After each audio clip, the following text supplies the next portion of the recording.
2001 წლის დეკემბერში ქალაქ ბრიუსელში ხელმოწერილი იქნა დოკუმენტი, რომელშიც ვკითხულობთ.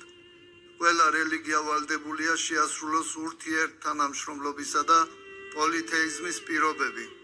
ხელმოწერათა შორის რაბინების, ხოჯების, კარდინალების, პასტორების გვერდით საქართველოს პატრიარქის ილია მეორის ხელმოწერაცაა. ეკლესია, სვეტი და სიმტკიცე ჭეშმარიტებისა. გელა აროშვილი. 1999 წელს პრეზიდენტისა და პატრიარქის მოწვევით საქართველოში ოფიციალური ვიზიტით ჩამოვიდა რომის პაპი იოანე პავლე მეორე.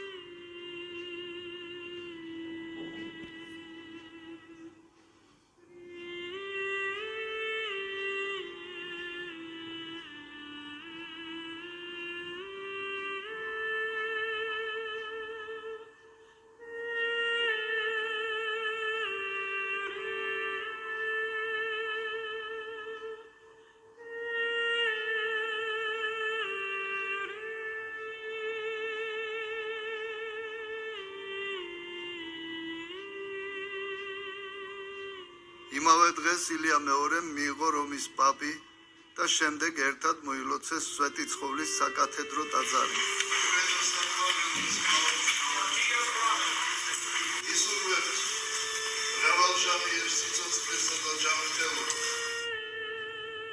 ...2006 წლის მოსკოვის სამიტი. 2010 წლის აზერბაიჯანის სამიტი.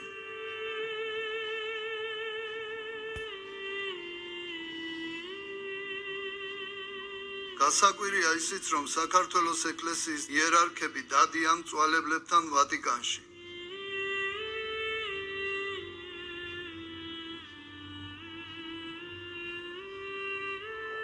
რატომ უნდა ულოცავდეს მართლმადიდებელი იერარქი მწვალებელ რომის პაპს აღსაყდრებას?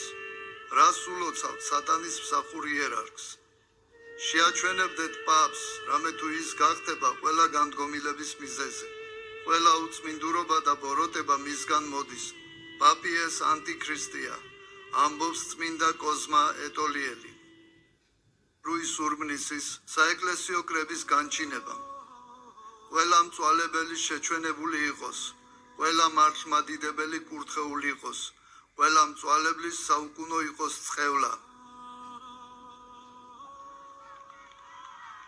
2016 წლის 30 სექტემბერს პრეზიდენტისა და პატრიარქის მოწვევით დიდი პატივითა და ზარზეიმით თბილისში მიიღეს ვატიკანის ერეს იერარქი პაპი ფრანცისკე პირველი. 2016 წლის 30 სექტემბერს პრეზიდენტისა და პატრიარქის მოწვევით დიდი პატივითა და ზარზეიმით თბილისში მიიღეს ვატიკანის ერეს იერარქი პაპი ფრანცისკე პირველი. Santità.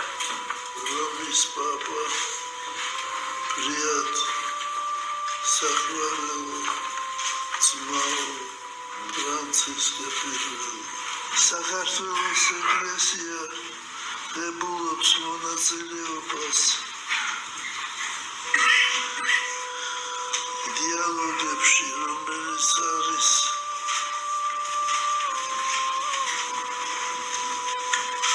კათოლიკური ეკლესიისა და მართლმადიდებელი ეკლესიათა შორის. თუ კი ვინმე აღიარებს მართლმადიდებლურ სარწმუნოებას, მაგრამ ურთიერთობაშია მათთან, ვინც მართლმადიდებლობას ეწინააღმდეგება, ისინი ძმებადაც არ უნდა ჩავთვალოთ. წმინდა ბასილი დიდი. პაპი პაპისტების კერპია, ის მათი ღვთაებაა. ამ საშინელი ცდომილების გამო მერთის მადლმა დატოვა პაპისტები. ისინი მიეცნენ საკუთარ თავსა და სატანას, ყველა მწვალებლობის, მათ შორის პაპიზმის გამომგონებელსა და მამას, წმინდა ეგნატე ბრიანჩანინოვი.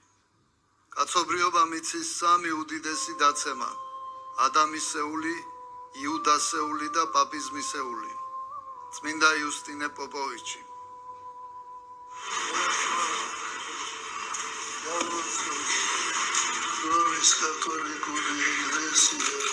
Che Dio benedica la Chiesa Cattolica di Roma. Mertma ditkan satsotskhos, nisi utsmindesoba, Dio Francisca Pirveli. Mertva Dalosos Čeniori Ეკლესია. ის ვინც სათანადო ანათემას არ გადასცემს ყველა მწვალებელს ისე როგორც ამას ეკლესია აკეთებს დაე მათი ხვედრის ღირსი იყოს წმინდა თეოდორე სტუდიელი მწვალებელთა ხვედრი კი არის ჯოჯოხეთი მართლმადიდებლური მრწამსი გვასწავლის რომ არის ერთი წმინდა და სამოციქულო ეკლესია ორი ეკლესია და ისიც მწვალებლობის ეკლესიათ აღიარება ეს არის მრწამსის დარღვევა წმინდა მამები ყველაფერს თავის სახელს არქმევდნენ. მათთვის მწვალებლობა მიუღებელი იყო და არავითარ კომპრომისებზე არ მიდიოდნენ. ჭეშმარიტებასა და სიცრუეს შორის შეუძლებელია მოიძებნოს რაიმე საშუალო. ის რაც შეეხება ეკლესიას, არ წყდება კომპრომისის საშუალებით. დაენ ურავინ იბატონებს ჩვენს რწმენაში, არც მეფე, არც იერარქი და არც სრუკრება და ნურც სხვა ვინმე, არამედ მხოლოდ ღმერთი, რომელმაც გადმოგცა იგი თავისი მოციქულების საშუალებით, წმინდა მარკოზ ეფესელი. რიად საყვარელ ძმას პატრიარქი დახვდა პირადად სამეუფეო ზარებით, რითაც მან აღიარა მისი პირველობა, ანუ პრიმატი. შემდეგ კი ხელჩაგიდებული მრავალჯამიერის გალობით შევიდნენ ტაძარში. მწვალებლები, რომლებიც ჯერ კიდევ თავისი ერესის მიმდევრები არიან, არ უნდა შევიდნენ ღმერთის სახლში, ლაუდიკიის კრების მეექვსე კანონი. ყოველი, რომელი არა იქს სიმართლეს, არ არის ღმრთისაგან. მოციქულთა 45 კანონი. თუ ეპისკოპოსი, მღვდელი ან დიაკონი მწვალებელთან ერთად ილოცებს, აეგრძალოს მღვდლობა. თუ ნებას მისცემს მათ, ერეტიკოსებს, რომ შეასრულონ რაიმე სამღვდელო წესი, როგორც მღვდელმა, განიკვეთოს. ზოგს გონია, რომ ლოცვა სამღვდელო პირისთვის არის მხოლოდ ის ლოცვა, სადაც იგი შემოსილია სამღვდელო შესამოსელით. საკითხის ასეთი გაგება არის უვიცობის გამოვლინება. თუ მღვდელი შემოსილია და ასრულებს ლოცვას ან წირვას ან ნათლობას, პარაკლის თუ პანაშვიდს და სხვა, ეს არის სამღვდელო წესის შესრულება.